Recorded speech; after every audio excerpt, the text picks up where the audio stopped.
Welcome to the GCSE Maths Advantage. I'm Dr. James Carter, and every episode I'm going to break down one topic, show you where the marks are, and give you a quick win you can use in your next exam. Whether you're targeting a grade 7 or pushing for a 9, let's get into it. Hook. This one question lost more marks than any other on last year's AQA paper, and it was all down to bounds. Students wrote 12.3 as if it were exact, forgot to show the inequality, and lost an easy method mark. If that sounds familiar, you need to hear this.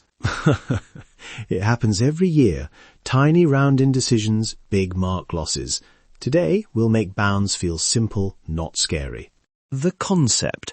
What are upper and lower bounds? Start with a ruler. If a length is recorded as 12.3 centimetres to 1 decimal place, the actual length could be a little smaller or a little bigger. The standard GCSE rule is 12.3 to 1 decimal place means the true value lies between 12.25 and 12.35. We usually write that as 12.25 less than or equal to x less than 12.35. Here's why. When you round to 1dp, the boundary is half of the next unit. So 12.3 could have been anything from halfway below 12.25 up to, but not including, halfway above 12.35. The lower bound is inclusive. The measurement could be exactly 12.25. And the upper bound is exclusive because 12.35 would round to 12.4, not 12.3. Let that sink in. Quick concrete examples. If a mass is 8 kilograms to the nearest kilogram, the bounds are 7.5 less than or equal to m less than or equal to 8.5. If a length is 2.40 metres to 2 decimal places, the bounds are 2.395 less than or equal to L less than or equal to 2.405. The number of decimal places decides the half unit size. A useful shorthand. Rounded to 1 decimal p means add and subtract 0.05. To the nearest whole number means add and subtract 0.5. To 2 decimal p means add and subtract 0.005. Write the bounds clearly as inequalities. Examiners want to see the interval, not a single rounded number. Why do exam questions ask for bounds? Because when you use measurements to calculate area, volume or other quantities, those small uncertainties multiply. GCSE wants you to capture that uncertainty correctly. Give the upper bound, lower bound, or the possible range depending on the question wording. Here's another important detail. Inclusive versus exclusive matters. If a question gives a measurement correct to the nearest 1 centimetre, your inequality should reflect 0.5 either side, and make clear which side is exclusive if you're using strict rounding rules. In practice, write it as 0.5 less than or equal to x less than 10.5. That avoids ambiguity. The exam technique, how marks are awarded. Let's take an AQA-style question.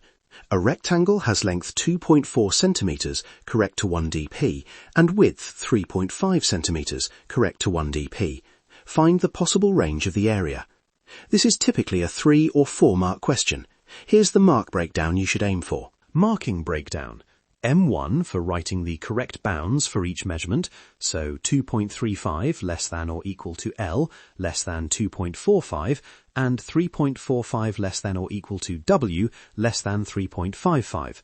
M1 for using a correct method to find the minimum or maximum area. For rectangles, that's lower times lower and upper times upper. A1 for the final range stated correctly with units or as inequalities. Write each step. The examiner wants to see your method.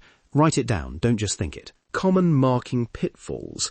Mixing exact values with rounded bounds.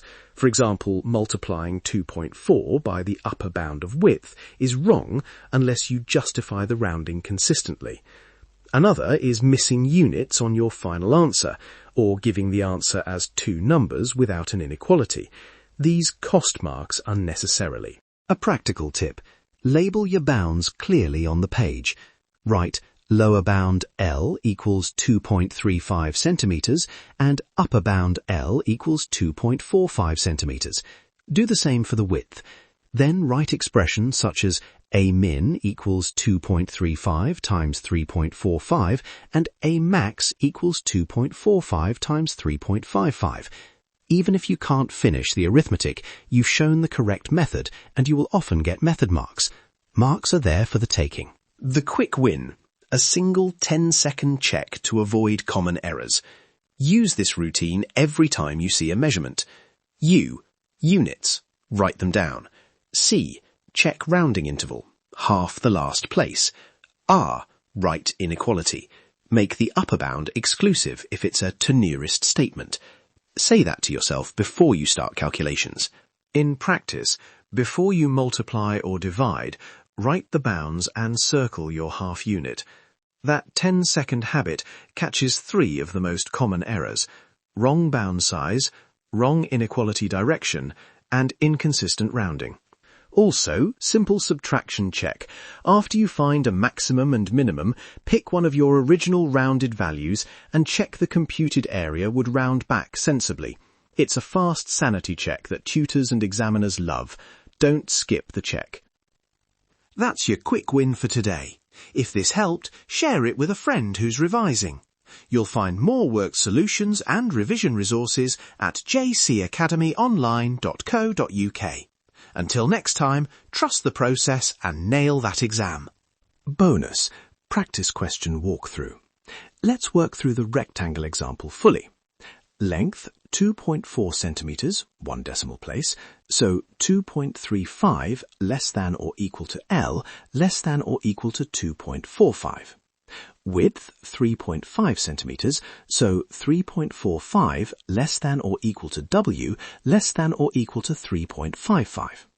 For the minimum area, use A min equals 2.35 times 3.45. That equals 8.1075 centimetres squared. For the maximum area, use A max equals 2.45 times 3.55, which equals 8.6975 centimetres squared. How to present that to get full marks. Show the bounds, write your two products, then give the range as 8.1075 less than or equal to A less than or equal to 8.6975 centimetres squared.